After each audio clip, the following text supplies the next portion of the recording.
Amen. Praise the Lord. Sabihin mo sa katabi mo, maganda mo ngayon. Gwapo mo ngayon. Right? It's so good to see you in the house. Ganda ngayon ah. Gwapo mo ngayon, kuya. Always naman. Sige po, tayo po lahat ay tumayo. May I ask everyone to stand again. And let us read our passage for this morning. The title of our message is called Stay Planted. Ito po yung ating title sa ating message. And our key verse is found in Jude chapter 1 verse 6. Tayo po lahat ay sabay-sabay magbasa. Sabi po doon, and the angels who did not keep their proper domain but left their own abode, He has reserved in everlasting chains under darkness for the judgment of the great day. Palain po ang salita natin. Let us all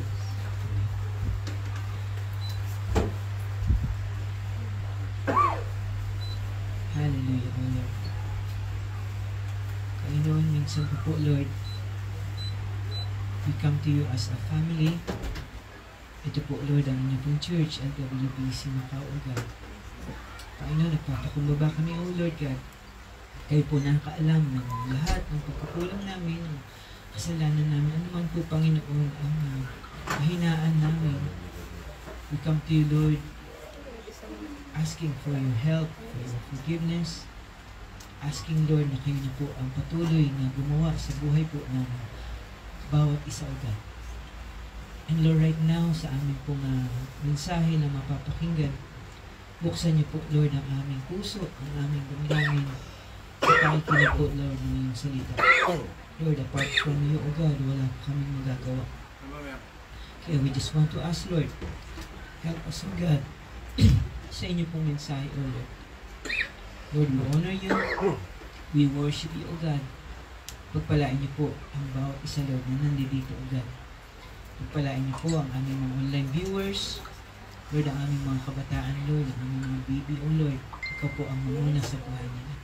Even po, Lord, ang aming mga kapatiran na nasa Pilipinas, Lord, yung mga kapatiran namin na malungkot, na nagluluksa, Lord, samahan niyo po sila, Lord. Comfort their families, Lord. Minsan pa po, Lord, we honor you again, and we lift your name on high. Ito po aming dalangin. In Jesus' name we pray. Everybody say, Amen. Sige po, makakaupo po tayo. At this is the time for, the time for our Lord to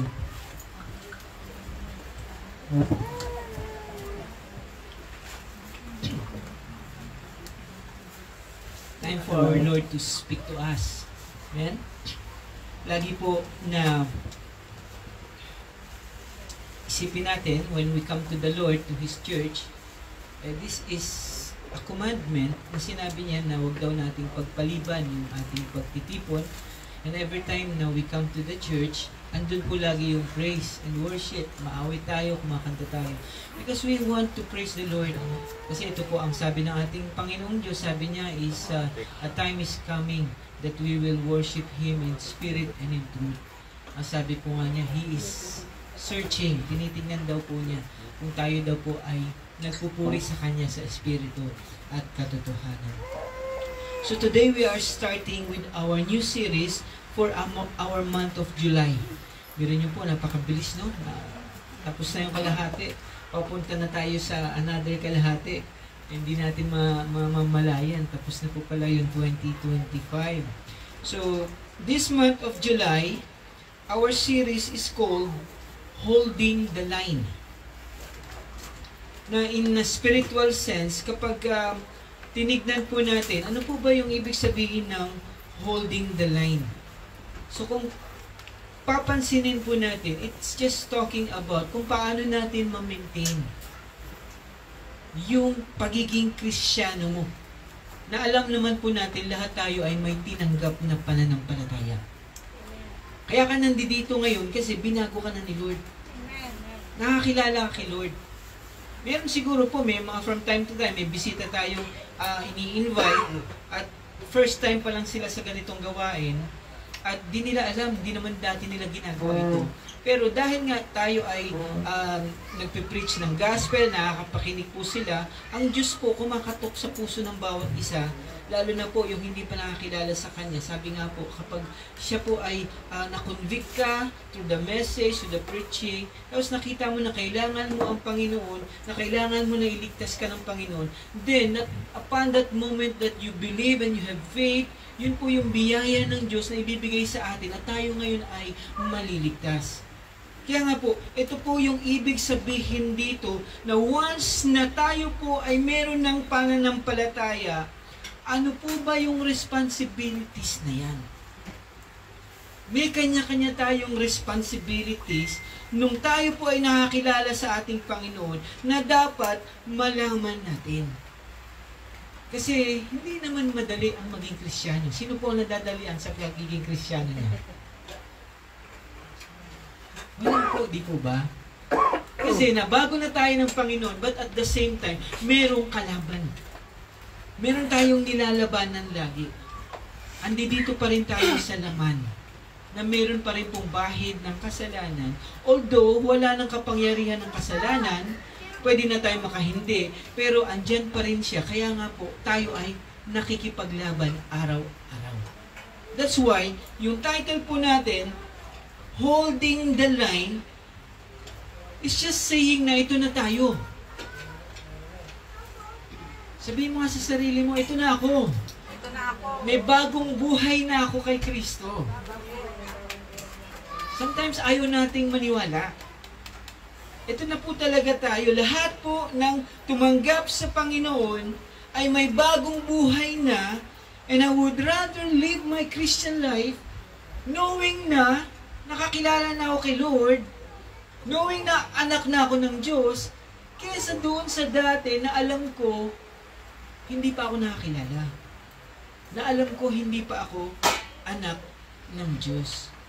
Noon po, sa tingin ko, ako ay buhay, pero ang totoo, sabi ng salita ng Diyos, ako ay patay.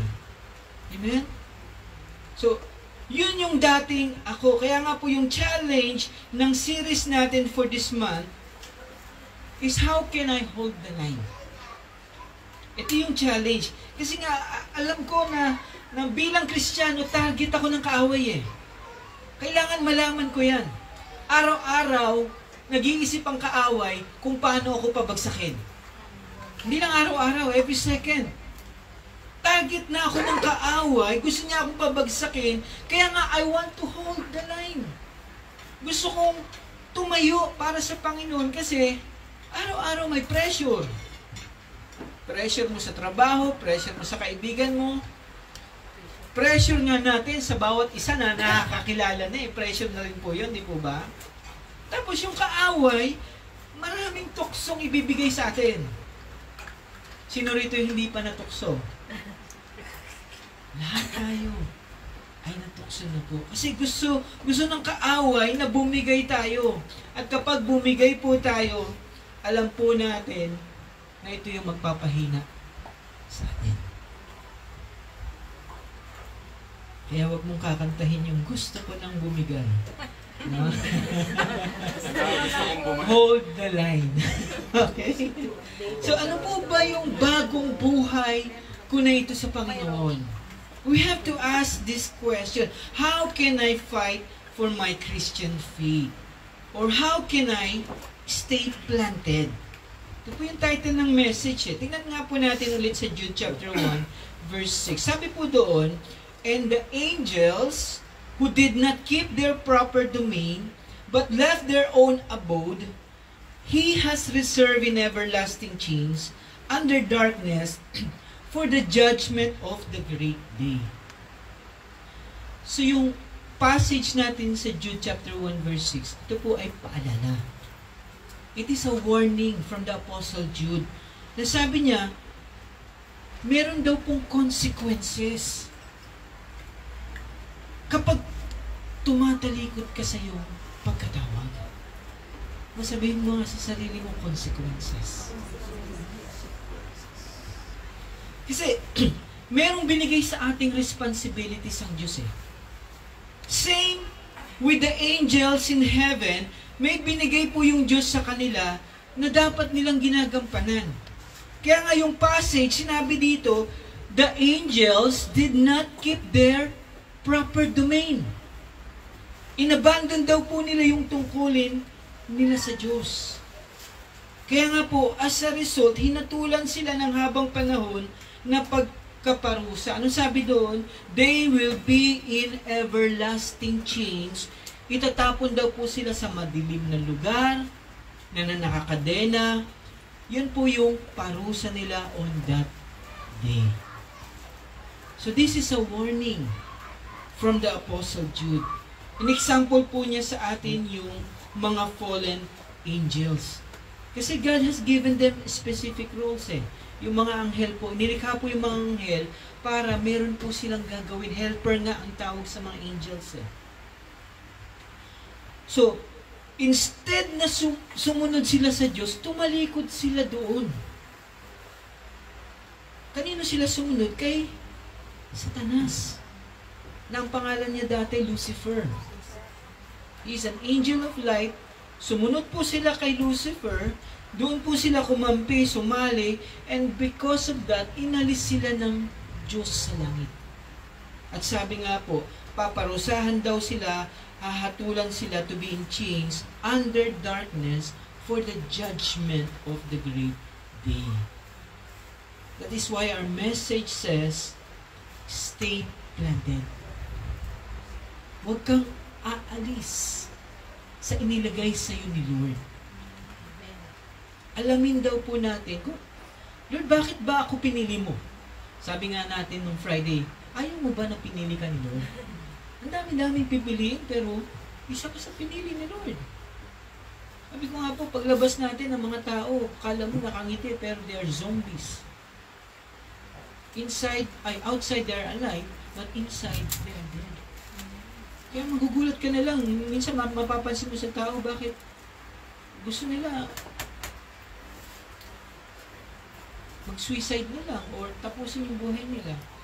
Kasi na they're empty eh. They do not have Jesus in their lives.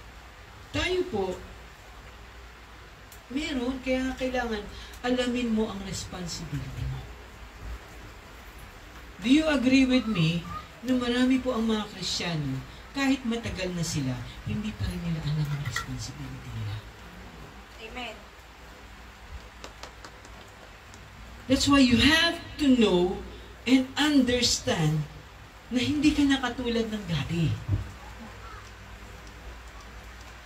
Yung ugali mo noon at ngayon, hindi na po yan magkaparehas.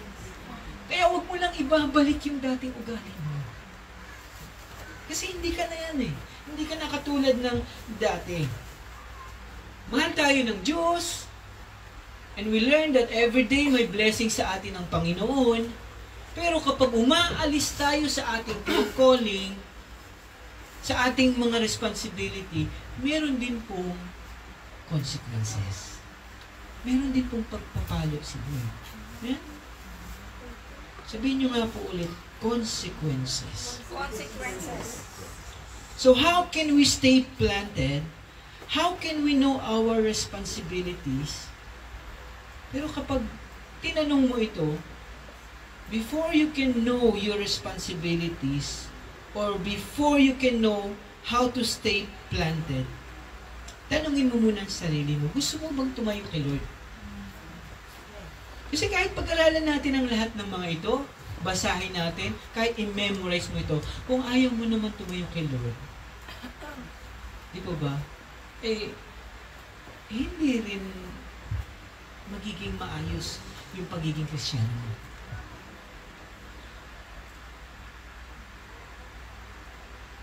Know that we are a blessed person. Alam po ba natin ito? Sabihin mo nga sa katabi mo, you are a blessed person. Tingnan mo nga kung na-convince siya kapag sinabi mo pinagpala siya.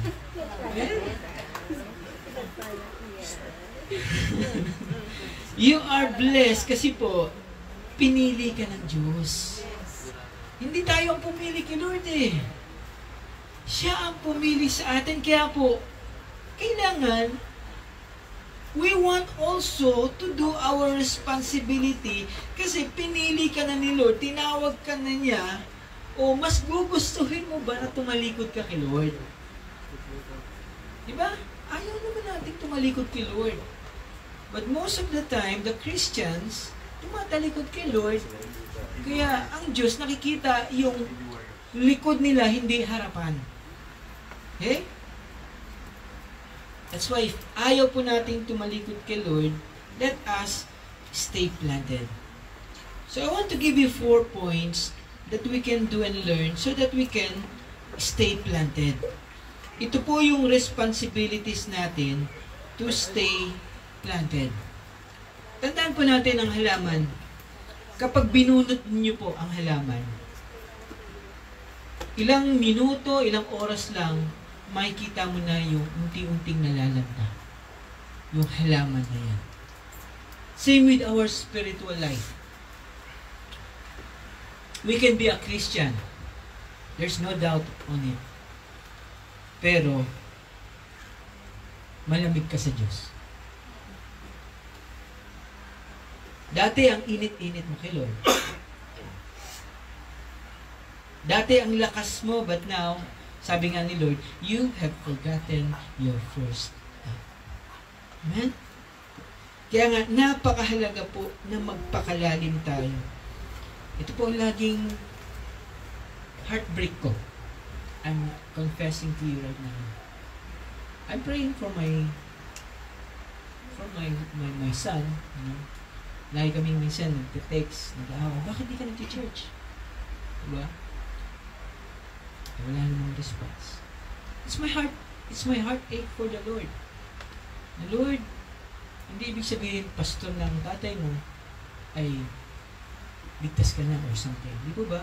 Gusto natin lahat maligtas. Kaya nga mahalaga na i-instill natin yung faith natin sa ating mga mahal sa buhay, sa ating mga anak. Kasi, ayaw natin na dumating sa point na may sarili na silang paa, nakatayo na sila, may trabaho na or something, but they have forgotten their first love. Hindi ko naman po pwedeng, kung po pwedeng hala, anak, kalahati ng faith ko sa'yo na. Kalahati ng init ko sa'yo na.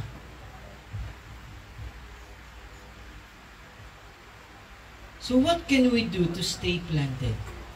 Number 1 responsibility that we need to know and do is to understand your calling. Tingnan niyo po ito. Do you understand your calling? Alam po ba natin kung sino yung tumawag sa atin? Amen. Kasi if you will look at your life, makikita mo ba, ano ba yung buhay ko noon kaysa buhay ko ngayon? Naku-compare po ba natin ano yung mga changes? Ano yung mga nabago? At patuloy na binabago ni Lord. Do you see the difference? Kasi tingnan niyo po, huwag na natin gawing komplikado ang buhay Kristiyano mo. Kasi mahirap naman ang buhay Kristiyano talaga. Pero pasimplihan mo na lang. Sabi po sa Matthew 25:21, sa parable of the talents, ito yung illustration of how you will meet Jesus on that day. Sabi niya, maririnig mo daw, "Well done, my good and faithful servant." Kaya nga, I want you to memorize this picture, this scenario. Na every time sa iyong buhay Kristiyano, isipin mo that there will be one day na excited si Lord na makita ka at excited ka rin kasi that is the first time na makikita kayo talaga at sasabihin ni Lord sa iyo, "Well done, my good and faithful servant." Masabi po sa Matthew 25:21, his master said to him, "Well done, good and faithful servant. You have been faithful over a little. I will set you over much. Enter into the joy of your master." So ito daw po yung maririnig natin kay Lord. Well done, my good and faithful servant. Nasa simpleng salita po, no? Ang ibig sabihin lang ni Lord, masaya kanyang nakita kasi alam niya kung gaano ka naging tapat sa Kanya. Kaya nga po, mahalaga yung faithfulness. Are we being faithful to the Lord? Can you ask yourself kung nagiging tapat po ba tayo sa Kanya? Kasi po lahat po tayo may kanya-kanyang role eh. Bakit tayo tinawag ni Lord? Bakit ako naligtas? Bakit ako binago niya? So, lahat tayo may calling. Kung ang calling natin, pagbabasa ng Bible, calling yan.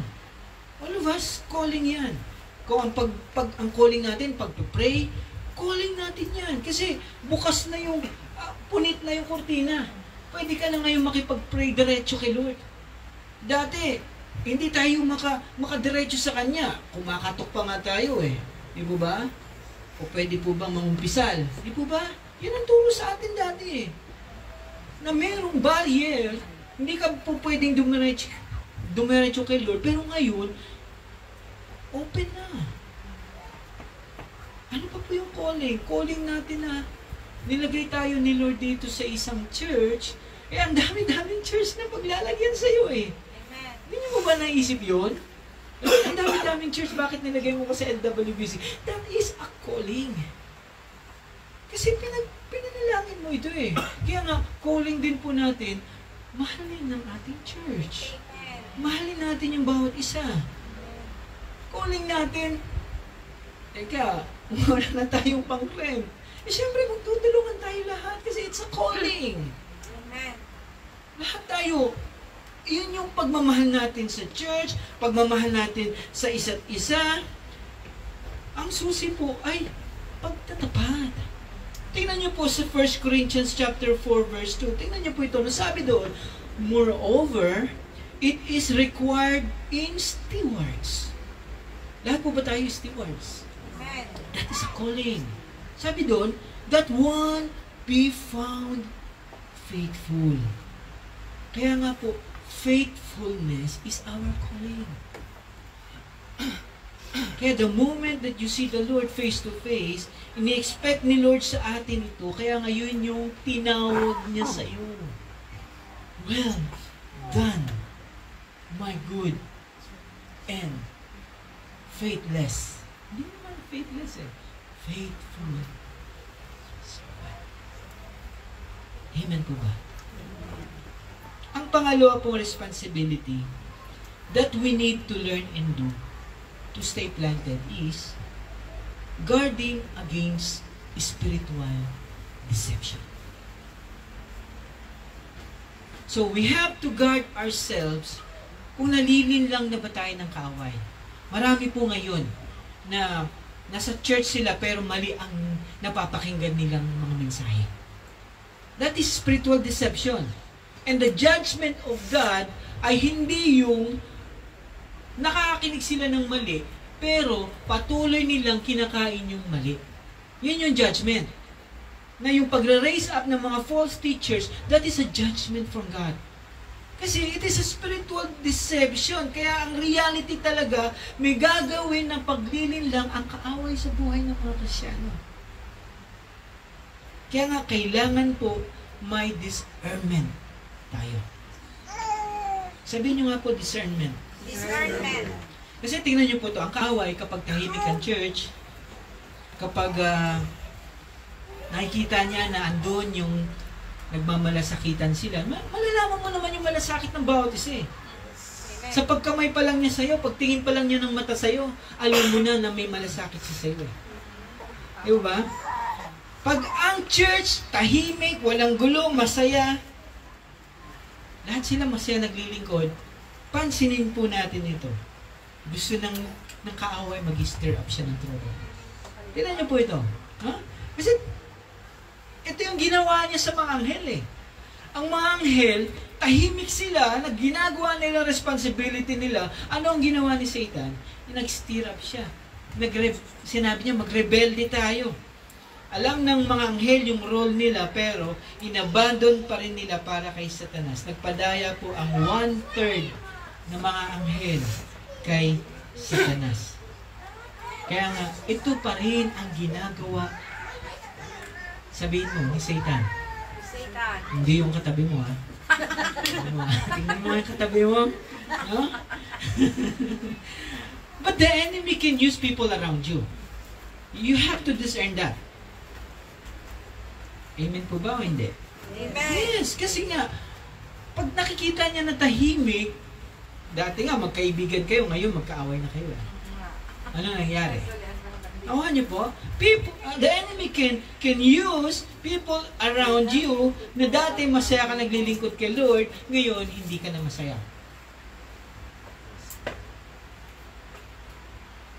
Dati ito yung calling mo, pero ngayon tinalikuran mo na. That's why we need to use discernment. Huwag tayong magpapadala. Lalo na kapag alam mo, hindi, ito ang gustong pagawa ni Lord sa akin. Sabi sa Ephesians 5:15-16, tingnan niyo po ito, no? Look carefully. Kanino? Sa sarili mo. Then, how you walk. Mag-ingat ka sa lakad mo. Not as unwise, but as wise, making the best use of the time because the days are evil. Pag-aralan mo daw mabuti yung galaw mo. Kailangan maging wise tayo sa lahat ng bagay. Kasi nga, konti na lang daw yung panahon, darating na si Lord. Darating na si Lord, tapos ayaw mo pang maging mainit sa Kanya. Ayaw mo pang magpagamit sa Kanya. Sabi dito, panahon daw ngayon ay pasama na lang pasama. Kaya nga dapat, huwag kang makisama sa mga masasama, pero gamitin mo yung buhay mo para yung mga masasama, may akay mo sila. Hindi ikaw yung naaakay ng masama. Okay? Maakay mo sila, ma-influensyan mo sila sa paggawa ng mabuti. Kaya nga po, napaka-crucial ng discernment. At hindi tayo matututo ng discernment kapag wala kang alam sa salita ng Diyos.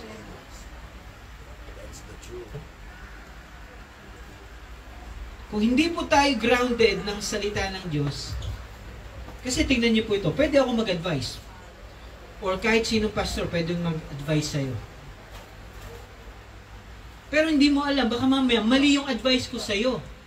Kasi pwede akong magkamali. Kapag hindi totoo yung ina-advise ko na galing sa Word of God, salungat na ako doon. Nakuha po ba natin? Kaya nga ang sabi ni Paul, let us be a Bereans daw. Kasi si Paul hindi siya nagtampo, hindi siya nagalit nung nag-preach siya sa Berea. Sabi ni Paul, they search the word, the scriptures daily to see whether what Paul is saying is the truth. Ibig sabihin, hindi po sila basta-basta sumasang-ayon. Check ko nga muna itong sinasabi nung nag-advise sa akin kung tama ba ito. Tingnan ko nga muna sa Word of God. So our responsibility, if we want to stay planted, is to guard ourselves against spiritual deception. Know the Word, ground yourself in Scripture, para ma-recognize mo kung tama ba o mali yung sinasabi sa'yo. Baka mamaya, nilalayo ka na niyan kasi mali na yung sinasabi sa'yo. Amen? So number 3 responsibility that we need to learn and do to stay planted is our responsibility to contend for the faith. Ano ibig sabihin ng contend for the faith? Ibig sabihin po, ipaglaban mo yung pananampalataya mo. Yun lang ang ibig sabihin ng content. Kasi again, marami po talagang hatak sa atin na huwag tayong magpatuloy sa ating pagiging Kristyano. Marami, kasi marami gusto ng damay Si Satanas nga naghahanap ng damay Madalas, dinadamayan natin si Satanas No? Hindi ang Diyos ang pinapakinggan natin Kasi Marami po ang gagawin ng kaaway para pahinain tayo. And as much as possible, ayaw kanyang makitang lumalago. Handaan po natin ito. Kaya nga, may warning sa atin yung fallen angels eh. Kaya nga, it is a warning. Pag binasa mo, it is a warning to us na we can be a Christian, but we are not growing. Hello? Ang sarap po siguro kung lahat tayo rito ay talagang nag-strive to grow. Di po ba sino ang nalulungkot kapag meron tayong isang kapatid na nakikita na parang hindi siya nag-grow? Di ba tayo affected tayo? Opo. Hindi natin sinasabi na, buti nga sa'yo, hindi ka nag-grow. Hindi. Anyo. Pag sinabi mo yun, ibig sabihin, ikaw din, hindi ka nag-grow. Kaya Di ba? Andun yung heartache mo. Lord, I pray na sila po ay mag-stay planted. Kasi po, ang gusto po ni Lord ay magkaroon tayo ng impact sa kung saan tayo pinland. Sa gawain na pinland para sa atin. Pero ang kaaway, ayaw po niya. That's why if you are contending na kikipaglaban ka, madali kang mag-stay. Pero kung hindi ka nakikipaglaban, madali ka ring masway. Lalo na ng mga false narratives. Tingnan niyo po, no? Then we will no longer be infants. Sabi sa Ephesians 4:14, tossed back and forth by the waves. Hinipang ka lang ng isang ganun. Doon ka na. May ihip naman sa isa, doon ka din. Diba? This is the picture. By every wind of teaching. Ay, dito tayo. Maganda yung turo niya. Diba? Naalala ko po yung minsan may mga naimbita tayo rito mga pastors. Hindi natin alam minsan kasi hindi pa tayo nakakapag-usap eh. Pero hindi tayo nanatili. Okay? Tulad nung na-invite po ako, gusto mag-pray lang daw. Walang masama mag-pray. Sabi ko, diyan talaga ang heart ng church, mag-pray. Pero nung kala ko, makikipag-usap lang ako eh. Parang lang, I want to be friends with everybody. Kasi ito yung puso natin eh. Malaman ko sino sila eh. Pero nung pagdating dito, umpisa na pala yun eh. Sabi ko, yayayain ko lang para kumain tayo. I want to know more about you. And then, dito na pala tapos. Sabi ko, Lord, paano ba ito, Lord? Hindi ko na alam kung ano yung sinasabi kasi hindi naman natin language. Di ba? So, but then, ang ating nga po dito is, ito tayo. Hindi naman masama na, kasi nga, God is the one protecting the church eh. Okay? Kaya ako din po, no? Huwag kayong mahihiya kung mali na pala ako. Be brave, be bold. Kasi baka mamaya, ma-save niyo ako. Diba? Kasi, pag di niyo ako na-save, at mali na pala ako, eh abig ko sa inyo, maghahanapan tayo sa langit. Bakit wala si Pastor? Siya yung nangunguna, bakit wala si Pastor? Nasa kabila. Hello! Sa neighborhood ka na pala. So, huwag daw tayong manatiling sanggol. Okay? Manatiling bata sa pananampalataya. Contend for your faith. Kasi ito na yun eh. It is now who you are. Sabi ko nga po sa inyo, hindi na kayo katulad ng dati. At huwag mo nang ibalik yung dati. Okay? Mahalaga sa iyo yung paglago. And sign ng isang malagong Kristiyano, alam niya na mahalaga yung bawat isa sa kanya. Mahalaga yung church na inatinan niya. That's a sign of a person who is growing. Sana andito si Brother Henry. Sana andito si... Diba? At yun ang lagi niyang sinasabi. Kapag di niya nakikita, kasi mahalaga sa kanya yung bawat isa eh. Nakuha po ba natin? That's why again, we have to ask ourselves, is going to church is your priority? Amen. Sabi ko nga po sa'yo, nakikipag-away ako sa anak ko sa ganito. Niluluhod ko to kay Lord. Kasi all I can do is say, advice.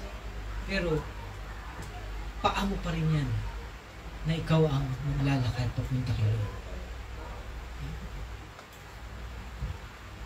Again, what did our Lord Jesus say? I will build my church and the gates of hell shall not prevail. Kaya nga, ang owner ng LWBC Macau is our Lord Jesus Christ. Amen. Kaya ang message po talaga, magpagamit lang po tayo. If you want to be healthy, you will grow. Because if you will not grow, you are not healthy. Dapat yung pag-support po natin, ito po, no? Do I need to convince you all? Kailangan ko po bang kausapin ang bawat isa sa inyo na suportahan natin ang LWBC na po? I don't think necessary. Kasi second nature mo na. Nung nilagay ka ni Lord dito, nag-message nga ako kay Press. Wala si Press dito ngayon. Sabi ko, si Press, baka pwede natin invite yung mga grupo, yung mga samahan. Para may anniversary mamaya po eh. No? It's a group, I forgot, Santa Lucia. Diba? Sabi ko, pwede ma-invite dito para at least may pag-pray natin. Kasi gusto natin ma-reach out din sila eh. Kasi nga po, ano po bang ibig sabihin ng church? Church is a called out ones, mga ligtas. Ngayon, kung hindi ka pa ligtas, edi tawagin ka namin para maligtas. Ano po? I pray na sa mga susunod, kung dito pa tayo kung hindi pa tayo dinadala ni Lord sa langit, may invite natin yung mga iba na gustong celebrate ng anniversary natin. So let us contend for our faith. Again, it's a call to be mature. Marami ang gagawin. Trust me. Sabi sa Bible, marami ang gagawin ng kaaway para hindi ka maging mature. You can be a Christian, pero hindi ka effective. Our last responsibility that we need to know and do to stay planted is let us know that there is the consequences of abandonment. Meron pong consequences. Hindi po ito pananakot. Just remember, last month ay pinag-aralan natin that God judges, di ba? So hindi ito pananakot. Sabi doon, and the angels who did not keep their proper domain but left their own abode, He has reserved in everlasting chains under darkness for the judgment of the great day. So may judgment daw po si Lord. Katulad ng mga anghel na iniwan nila yung kanilang panawagan. So God has pronounced judgment on them. Tayo rin po. It's not judgment, it's consequences. Kaya nga pong calling sa atin ay maging faithful. So let us learn from the fallen angels.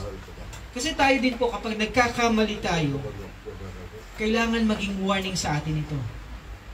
Every time na nagkakamali tayo, meron pong consequences yan. Sabi ko nga po, kahit sa mga boys kung alam lang natin yung consequences sa mga ginagawa natin, baka po pwede nating sabihin na, sige na nga, gawin ko na ito kasi ito lang naman pala yung consequence. Hindi natin alam baka mamaya, it will affect yung mga anak mo pa, yung mga susunod pa po. Ano ba? So in conclusion to our message, it is a time of reflection.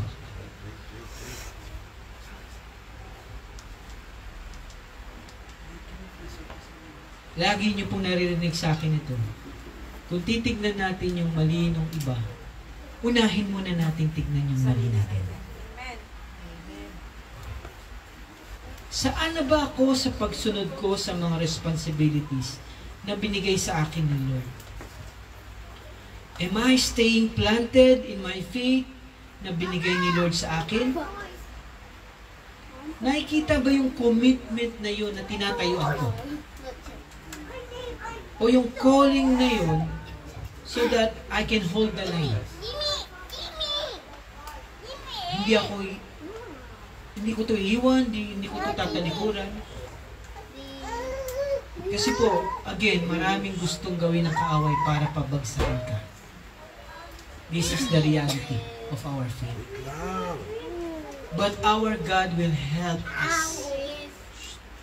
Kaya nga, greater is the Lord na nandyan sa iyo. Huwag mo isipin na babagsak ka kasi ang nasa sa iyo ay ang Diyos. And He is greater. Only remain faithful kasi yun po ang gusto ng Panginoon na gawin. Tayo po lahat ay tumayo. I want to go to our Holy Communion, kung okay na po ba, no? Para po maibigay natin sa bawat isa. Ang buod po ng mensahe natin sa umaga na ito is let us stay planted. Thank you po. Holy Communion verses. Hindi ka na katulad nung dati. Kahit na i-compare mo yung sarili mo ngayon doon sa mga kaibigan mo na hindi pa nakakilala, hindi mo na ito pwedeng compare. Kasi iba ka na ngayon eh. Kaya huwag mo nang gayahin yung dating hindi na ikaw. Kaya nga po, pagtatapat na sa ating buhay ang gusto mangyari ng Panginoon. Meron tayong service, tapos the rest of the day, si Lord kasama natin, sa trabaho, kahit saan tayo pumunta. May problema man tayo, ano man ang mangyari sa buhay natin, ito na ang hindi mababago. Andiyan na si Lord sa atin. Kasama mo na siya. Kaya nga, gamitin mo yung buhay mo ngayon para magbigay ng pasasalamat sa Kanya. Okay? So our Last Supper that we're going to do, sabi po, examine daw po muna natin yung ating mga sarili. Kasi mahalaga itong gagawin natin. Hindi lang ito na para bang walang saysay or anything. Basta magawa lang, hindi po. Sabi, bago mo daw ito i-take, check mo muna, meron ba akong mga ginagawa sa buhay ko na ayaw ni Lord? Bigay mo sa Kanya. Wag mo po nating lukuhin ang ating Diyos at ang ating sarili. Kung may galit ako sa katabi ko, alisin mo yan.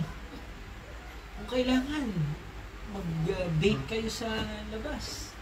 Kahit hindi nyo kami in-invite, basta kayo, okay na. Ayos na. Kasi po, this is a church of the Lord. And pagiging tapat ang susi po natin. Tapat tayo sa nilalaman natin. Let us pray. Panginoon, salamat sa time na Lord that we have another series na aming bubulay-bulayan. God, help us, Lord. Salamat sa aming bishop, sa aming mga kapasuran na nag-take ng time para ipanalangin ng mga ito, pag-aralan, at yung buong taon po na yun ay naibababa po ito sa mga churches niyo po, God. And Lord, I pray, Lord, na itong mga pinag-aaralan namin ay gamitin niyo lamang po, Lord, para palaguin po ang bawat isa. Lord, lahat po kami may calling, may responsibilities. Use us, Lord, as we wait for your return. Kaya nga ito pong gagawin namin ngayon, ito po ay pag-alala sa nagawa niyo po sa krus ng Kalbaryo 2,000 plus years ago. Natotoo po na ikaw po ay Diyos na nabuhay, na nagpakatawang tao. You live a perfect life para po kami po ay iligtas. Pero hindi ka po nanatiling patay. On the third day, ikaw po ay nabuhay. That's why we want to remember this, O God, and we want to partake, Lord, in this Last Supper, Holy Communion. Taas po natin yung ating bread. Symbolize po yung katawan ng ating Panginoon na binayubay sa krus ng Kalbaryo. Sabi po sa 1 Corinthians 11:23-26, For I received from the Lord what I also delivered to you, that the Lord Jesus on the night when He was betrayed took bread, and when He had given thanks, He broke it and said, This is my body which is for you. Do this in remembrance of me. Sabay-sabay po natin.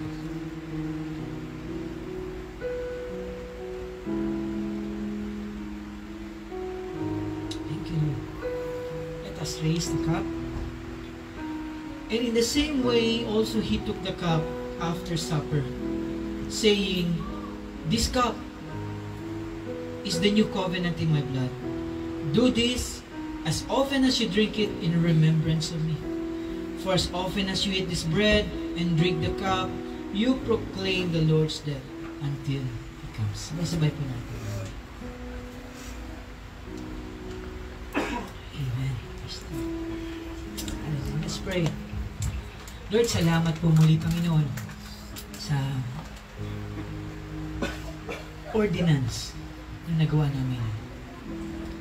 Thank you, Lord. We remember you dying on the cross for us.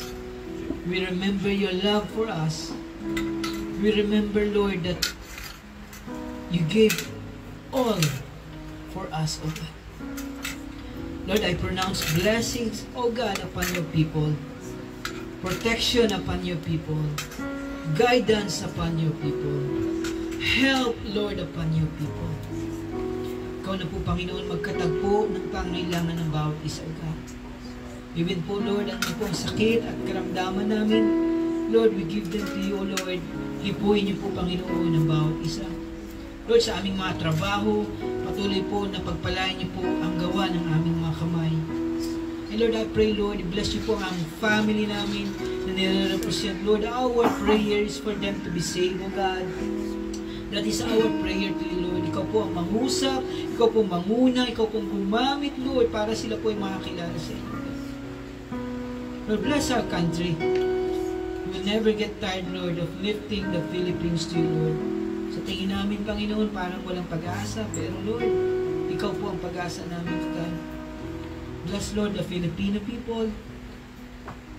Let them, Lord, know your truth, O God. Pagpalain niyo po katulad kung paano niyo, Lord, pinili ang bansang Israel. O God, lahat po ng anak niyo po, ito po ay pinili niyo po, Panginoon. Kaya I pray, Lord, the Filipino people will know you, Lord God, in spirit and in truth. Minsan pa po, salamat sa lahat ng bagay. We honor you, we magnify you. Ito po aming dalangin, in Jesus' name we pray. Amen. Say, God bless po. Maraming po sa